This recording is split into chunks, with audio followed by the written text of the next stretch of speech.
नमस्कार। प्रतिदिन अखबार संपादकीय ऑडियो में आपका स्वागत है। मजबूरी बनी रेवड़ी संस्कृति दैनिक जागरण। तकरार में सरकार जनसत्ता, निजी क्षेत्र की वकालत राष्ट्रीय सहारा। अब आर्टिकल विस्तार से। मजबूरी बनी रेवड़ी संस्कृति दैनिक जागरण। कपिल सिब्बल। इस चुनावी मौसम में मतदाताओं को लुभाने के लिए मुफ्त पेशकश की मामले में होड़ करके राजनीतिक दल एक दूसरे को मात देने में लगे हैं। चुनाव में रेवड़ियों की इस बारिश के राजनीतिक व आर्थिक दोनों निहितार्थ हैं।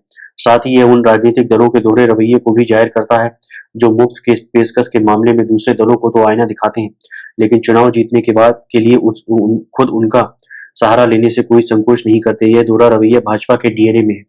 गत 16 जुलाई को ही प्रधानमंत्री नरेंद्र मोदी ने कहा, रेवड़ी संस्कृति देश के विकास की राह में बाधक है। रेवड़ी संस्कृति के पैरोकार कभी एक्सप्रेसवे, एयरपोर्ट और डिफेंस कॉरिडोर नहीं बना सकते। युवाओं को खासकर इस संस्कृति के प्रति सतर्क रहना चाहिए, क्योंकि यह उन्हें लालच देकर उनके भविष्य को अंधकार में धकेलती। इसके साथ मिलकर हमें साथ मिलकर देश की राजनीति से इस रेवड़ी संस्कृति को मिटाना है। यदि प्रधानमंत्री रेवड़ी संस्कृति को लेकर इतना ही चिंतित हैं, तो वह अपनी पार्टी के नेताओं की तमाम चुनावी घोषणाओं को कैसे जायज ठहराएंगे। उत्तर प्रदेश के पिछले विधानसभा चुनाव में भाजपा अध्यक्ष जेपी नड्डा ने ऐलान किया था कि राज्य की लड़कियों को सशक्त बनाने के लिए उनकी सरकार मेधावी छात्राओं को मुफ्त स्कूटी देगी। भाजपा ने गरीब परिवारों की लड़कियों की शादी में 1 लाख रुपए की वित्तीय सहायता देने का वादा किया था। मध्य प्रदेश में भी भाजपा ने किसानों को भारी भरकम सब्सिडी दी। वहां घरेलू उपभोग के लिए बिजली पर भी सब्सिडी दी गई। दिल्ली में भाजपा जहां केजरीवाल सरकार द्वारा दी जा रही सब्सिडी का विरोध करती आई है, तो पंजाब में उसमें प्रत्येक परिवार को 300 यूनिट मुफ्त बिजली का वादा किया। चुनाव में विभिन्न वर्गों को लुभाने की एक संस्कृति सी बन गई है। इस खेल में भाजपा इकलौती खिलाड़ी नहीं, कांग्रेस सहित सभी राजनीतिक दलों ने इसे बढ़ावा दिया है। खासतौर से आम आदमी पार्टी आप इस संस्कृति की प्रवर्तक रही, जिसने दिल्ली में इसे आजमाया और जनता में भी पार्टी को दोबारा सत्ता सौंपकर उसे पुरस्कृत भी किया। इन मुफ्त पेशकशों की प्रकृति की पड़ताल करें तो पाएंगे कि ये उपाय समाज के उस विपन्न तबके की स्थिति में सुधार से जुड़े हैं जिसे आर्थिक सहायता की आवश्यकता होती है। इसे कड़ी में संपर्क सरकार ने मनरेगा जैसी संकल्पना की थी। मनरेगा के माध्यम से अकुशल कर्मियों को 100 दिनों का रोजगार उपलब्ध कराना था। इसका उद्देश्य प्रत्येक ग्रामीण परिवार को एक निश्चित आय प्रदान करना था। इसके अतिरिक्त किसानों की कर्ज माफी हुई। चूंकि किसानों के पास कर्ज अदायगी के लिए पर्याप्त संसाधन नहीं थे, तो इसका मकसद उन्हें उस स्थिति से उबरना था। बाढ़ और सूखे से फसल को हुए नुकसान के अलावा औपचारिक अनौपचारिक स्रोत से कर्ज लेने के अतिरिक्त ग्रामीण संकट बढ़ाने वाले कई कारण प्रभावी रहे। उल्लेखनीय है कि कृषि में लागत के अनुपात में किसानों की आमदनी उतनी ही बढ़ी है। उज्ज्वला जैसी केंद्र की कथित रेवड़ी योजना को ही ले तो इसने राजनीतिक रूप से लाभ पहुंचाने के अलावा ग्रामीण परिवारों को रिवायती दरों पर सिलेंडर की सुविधा भी प्रदान की है। इस कड़वी हकीकत यह है कि देश के 80 करोड़ लोगों को मासिक आय करीब 5,000 रुपए है। ऐसे में विभिन्न सरकारी योजनाओं और सहायता के बिना उनकी गुजर बसर संभव नहीं लगती है। केंद्र सरकार की कल्याणकारी योजनाएं भी 2 प्रकार की हैं। करीब 740 केंद्रीय योजनाओं का पूरा व्यय केंद्र सरकार वहन करती है। फिर केंद्र प्रायोजित योजनाओं की बारी आती है, जिसके खर्च की पूर्ति केंद्र और राज्य सरकारें मिलकर करती हैं। इनमें वित्तीय समावेशन, मुफ्त स्वास्थ्य सेवाएं, जल से नल, किसानों के लिए कर्ज और बीमा, मुफ्त एलपीजी कनेक्शन और रियायती दर पर सिलेंडर, बालिका शिक्षा, मकान बनाने के लिए वित्तीय सहायता और बिजली जैसी योजनाएं शामिल हैं। इनमें से अधिकांश योजनाओं की संकल्पना कांग्रेस ने की थी और मोदी ने न केवल उन्हें अपनाया बल्कि उनकी रीब्रांडिंग कर यह अनुभूति कराई कि यही उनके मूल प्रवर्तक हैं। रेवड़ी योजनाओं का अस्तित्व और उनका निरंतर विस्तार यही संकेत करता है कि एक के बाद एक सरकारें आर्थिक मोर्चे पर ऐसा परिवेश बनाने में नाकाम रही हैं जिसमें सरकार को एक निश्चित आय के अवसर मिल सकें। ऐसे में मुफ्त सुविधाएं मुश्किलों से मुक्ति का माध्यम प्रतीत होती है। एक ऐसे देश में जहां सामाजिक सुरक्षा आवरण का अभाव है, वहां ये और आवश्यक हो जाती है। ऐसे में सवाल उठना लाजमी है ऐसे में सवाल उठना स्वाभाविक है कि यदि मोदी सरकार के पिछले 10 वर्षों में लोगों का जीवन स्तर सुधरा है, तो हमें रेवड़ी संस्कृति में संकुचन दिखाई देता। इस सरकार की हकीकत यही है, कुछ नीतियों ने कुछ पसंदीदा लोगों को ही सर्वाधिक लाभ पहुंचाया है। इन मुफ्त पेशकशों की आर्थिक पक्ष को समझना भी आवश्यक है, चूंकि किसानों, वंचितों, दलितों और अन्य पिछड़े समुदायों जैसे एक बड़े वर्ग तक रेवड़ियां पहुंचाने में ही अधिकांश संसाधन खर्च हो जाते हैं, तो पूंजीगत व्यय के लिए गुंजाइश घट जाती है। परिणाम स्वरूप नए स्कूल, अस्पताल, सड़क संचार और हाईवे जैसी उन परियोजनाओं के लिए पैसों की किल्लत हो जाती है, जिनकी दीर्घकालिक आर्थिक लाभ की दृष्टि से बड़ी महत्ता है। तब प्रधानमंत्री की वह चेतावनी सही लगती है कि रेवड़ी संस्कृति विकास में अवरोध बनती है, क्योंकि पूंजीगत व्यय ही आर्थिक वृद्धि को गति प्रदान करता है। पेश पेश पेशकशों की पूर्ति के लिए सरकार को कर्ज लेना पड़ता है, जिससे राजस्व और राजकोषीय दोनों घाटे बढ़ते हैं। कर्ज की देनदारी बढ़ती है। यह एक ऐसी चुनौती है जिससे अनुवर्ती सरकारों को जूझना पड़ता है। बहरहाल सरकार के पास तब कोई और चारा भी नहीं बचता।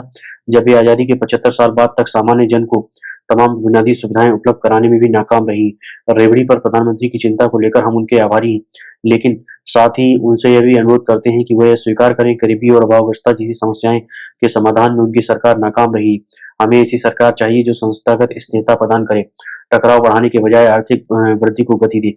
ऐसी सरकार के चुनाव में आगामी आम चुनाव निर्णायक पड़ाव होगा। तकरार में सरकार जनसत्ता। दिल्ली सरकार और उपराज्यपाल के बीच दिल्ली सरकार और उपराज्यपाल के बीच तकरार का फिलहाल कोई अंत नजर नहीं आता। सरकार के हर कदम पर उपराज्यपाल की ओर से अवरोध सामने आता है और फिर दिल्ली सरकार अदालत का दरवाजा खटखटाने चली जाती।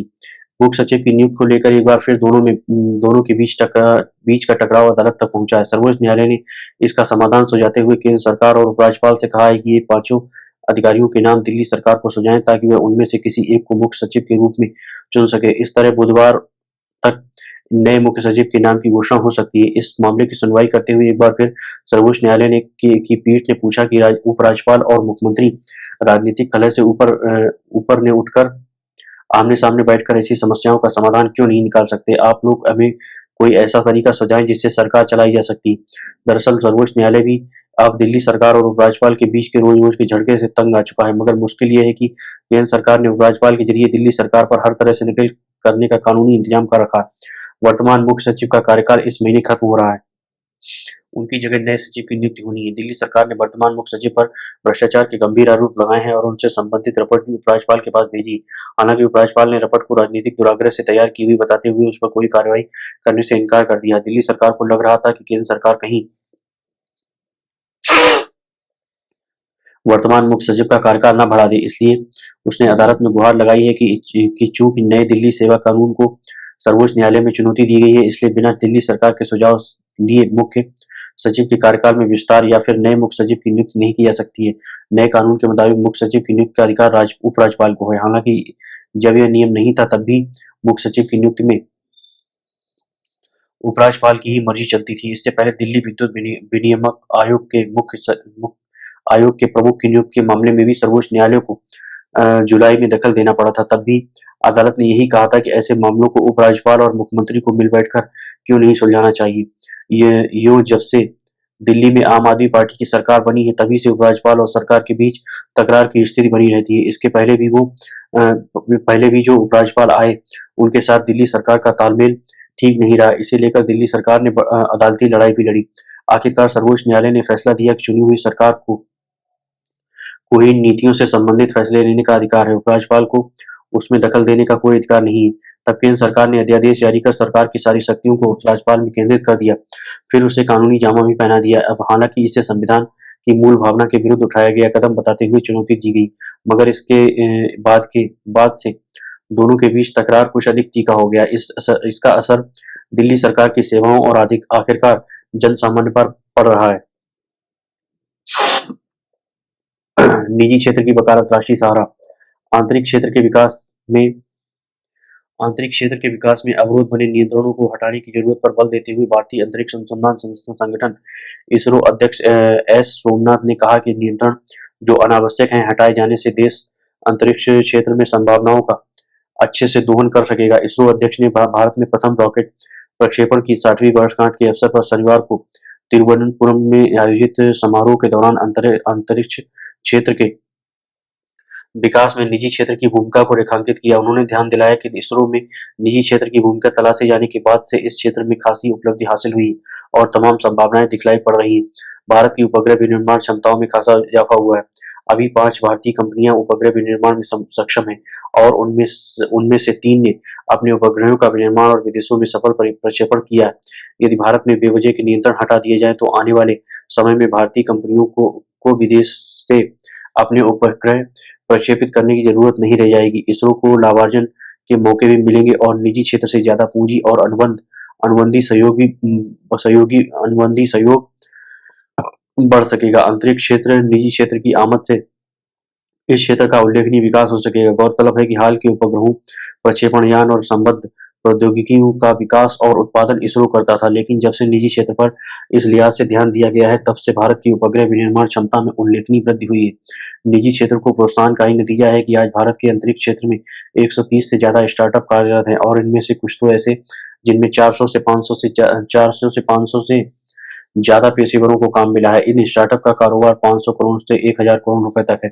स्थिति ये हो चली है कि निजी क्षेत्र के खिलाड़ी वेतनादि के मामले में इसरो को भी पीछे छोड़ चुके हैं और इसरो से ज़्यादा बेहतर सुविधाएं अपने पेशेवरों को दे रहे हैं। इसरो से सेवानिवृत्त होने वाले विशेषज्ञ अपने अनुभव से अंतरिक्ष क्षेत्र में नवोन्मेष और शोध का ऐसा माहौल तैयार कर देंगे जिससे समग्र रूप से देश को अंतरिक्ष क्षेत्र में अग्रणी स्थान पर जा पहुंचने में मदद मिलेगी। सबसे बड़ी बात तो यह होगी कि अंतरिक्ष क्षेत्र में कारोबारी पुट मिलेगा और भारतीय अंतरिक्ष प्रौद्योगिकी के अनुसंधान एवं विकास के उत्कृष्ट केंद्र के रूप में उभर सकेगा। धन्यवाद।